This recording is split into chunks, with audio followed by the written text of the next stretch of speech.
Hello and welcome back to the Nowhere Emporium by Ross Mackenzie. We're on to chapter 1, which is called A Chance Encounter, and it's set in Glasgow in the present day. Look out, coming through! Oi, watch where you're going, wee man. Sorry. Daniel Holmes darted through the Saturday shopping crowds in Glasgow, pushing and twisting and weaving. His lungs burned and his legs ached, but he did not stop. He couldn't stop. Spud Harper and his gang were chasing him, and everyone in the children's home knew that if Spud Harper was after you, you didn't slow down. Daniel wheeled left at a butcher shop, almost slipping on a blood-red puddle. He turned into a narrow street lined with old buildings housing fashion boutiques, restaurants and coffee shops. Carved stone angels and gargoyles seemed to watch the street from high above. Daniel's head swung right to left. Where next? He wondered how far he was from the bus station. He imagined jumping on a bus headed to the coast where he could stow away on a boat and escape from Glasgow and St Catherine's. Somewhere with no Spud Harper would be nice. Not crying for your dad, Spud yelled at him from somewhere back among the crowds. You were wailing like a baby in your sleep last night. The whole home heard you. Daddy, Daddy, don't die, Daddy. Ha ha. Don't worry, wee man. When we're through with you, you'll have something else to cry about. Spud and his gang were bigger than Daniel and faster and stronger.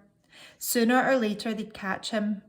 He sprinted across the street, jinked into the nearest shop and slammed the heavy door shut. He clutched at his chest and watched through the darkened glass of the door, crouching out of sight. He could hear Spud's gang shouting as they thundered past. Where'd he go? Where is the wee weasel? Must be up here.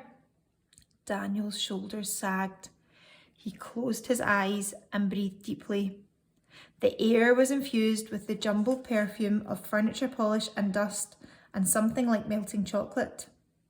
Then he opened his eyes and for the first time became fully aware of his surroundings. The shop was a cave of wonders.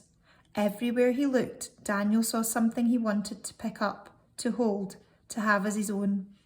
Silver and gold and crystal gleamed and sparkled in the light of a spitting fire. Intricate wooden clocks and mirrors of varying size and splendour covered the walls. Tiny fish flashed like bars of copper in a glass tank. There were porcelain dolls and wooden soldiers, rusted swords, stuffed animals, columns of books as high as the ceiling, jewels that seemed to glow with the silvery light. A stuffed polar bear sat in one corner, eyeing the shop like a watchman. Even particles of dust caught in a bar of sunlight seemed to glow like stars. How did you get in here? We're closed. The voice startled Daniel. In the far corner of the room stood a grand desk with feet carved like an eagle's talons. Behind the desk sat a small man in a dusty suit. His wavy brown hair was wild and tangled, falling over his handsome face. On the desk in front of the man lay a battered book. His hand hovered over an open page, clutching a fountain pen. He stared at Daniel with eyes the colour of thunderclouds. Sorry, said Daniel. Didn't mean to bother you. Someone's chasing me. As he spoke, his eyes were drawn to the book on the desk, which had begun to tremble against the dark grain of the wood, as if there was something in the pages trying to get out. The man in the suit frowned. He glanced from Daniel to the book and back.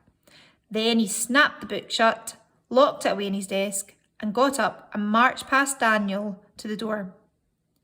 See, he said, pointing to a sign hanging on the door that read closed. Closed. He tried the door handle, opened the door. I could have sworn I locked it. He spun back to face Daniel, staring at him through narrowed eyes. Who's after you? Big boys from my children's home. The man raised an eyebrow. You're an orphan. You are an orphan, Daniel nodded. The fire snapped and cracked. What happened to your parents? Said the man. Daniel thought this was an odd question for a stranger to ask, but he didn't want to be thrown back out into the street, so he answered. Dad was a fisherman, died at sea. Mum only lasted a couple of years after that. This seemed to satisfy the shopkeeper. "And why are those big boys after you?" he said. "There must be a reason." Daniel folded his arms. "Yeah, there is a reason. They're goons. Spud and his pals think they run the home. They take things from the other kids, important things like reminders of their parents and stuff, and nobody ever stands up to them. But I couldn't take it anymore. I followed them. I found out where they kept their stash. I got everyone's stuff back, and I explained that if the other kids stick together, Spud and his gang can't get to them." Spud didn't like that. The little man in the dusty suit jutted out his bottom lip and nodded, disguising a smile. "Ah, bullies. I see." He wandered around from behind his desk. "What is your name?" "Daniel. Daniel Holmes." "Well, Daniel Holmes, I know how it feels to live life in the shadow of a bully. We have that in common." "Really?" "I'll tell you what, you can wait in here until you are sure Spud and his gang are gone." "Yes, sir, thank you." "It's no trouble," said the man in the suit. "Now, if you'll excuse me, I have business to attend to." He turned and wandered towards a velvet curtain of rich, deep crimson at the back of the shop. As he reached for the curtain, he paused. "Daniel, do you have a favourite animal?" "Animal?" Daniel thought for a moment. "It's a bit weird," he said, "but I like magpies. People say they're the cleverest of the birds. There's a rhyme about them." "Ah," said the man in the suit. "One for sorrow, two for joy." "Aye, that's the one.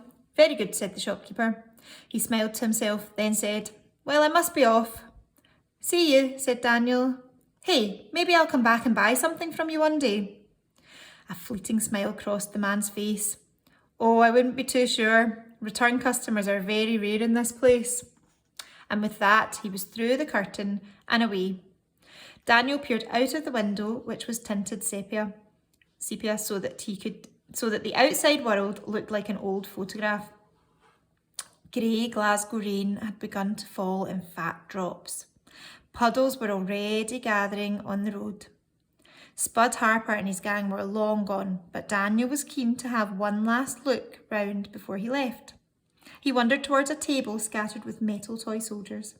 He picked two of the soldiers up, imagining that one was himself and the other was Spud Harper, and staged a fight between the two. Daniel's soldier was about to throw Spud off the table when something startled him, a soft fluttering sound.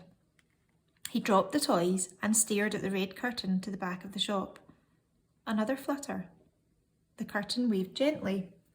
He edged forward, his heart racing. When he was close enough, he reached out a trembling hand and slowly, gently touched the material. A burst of red velvet, the sound of flapping wings, and two silver birds exploded from behind the curtain. Daniel ducked and spun, and the birds flew across the store and landed on a column of stacked books. They were magpies, but they were like no magpies Daniel had ever seen. They were made of brilliant gleaming silver. Every feather, delicate as a shaving of ice, reflected the flames of the cold fire. The silver magpies fixed him with shining ruby eyes, twitched their heads to one side. "How?" whispered Daniel, treading softly towards them, though they did not shy away as he advanced. When he was close enough, he reached out a hand. "Are you real?" His fingers touched upon the cool silver of one of the magpie's wings. The bird let out an indignant call and flapped away, leading its twin back towards the curtain.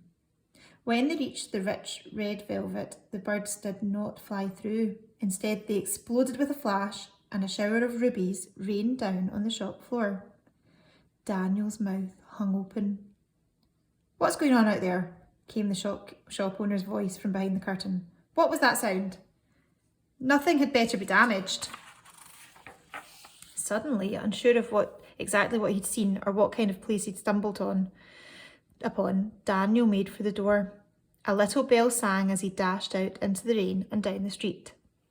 A moment later, the short man in the dusty old suit stepped from behind the curtain. He stared around the shop. Then he leaned over and plucked two of the magpie rubies from the floor, rolling them between his thumbs and fingers. His hands closed around the stones, and when they opened once more, the magpies were sitting in his palms, brilliant silver, almost glowing in the gloom. The man in the suit released the birds and watched as they circled the shop before settling once again on a column of books. Then he smiled a wide, clever smile and disappeared back through the curtain.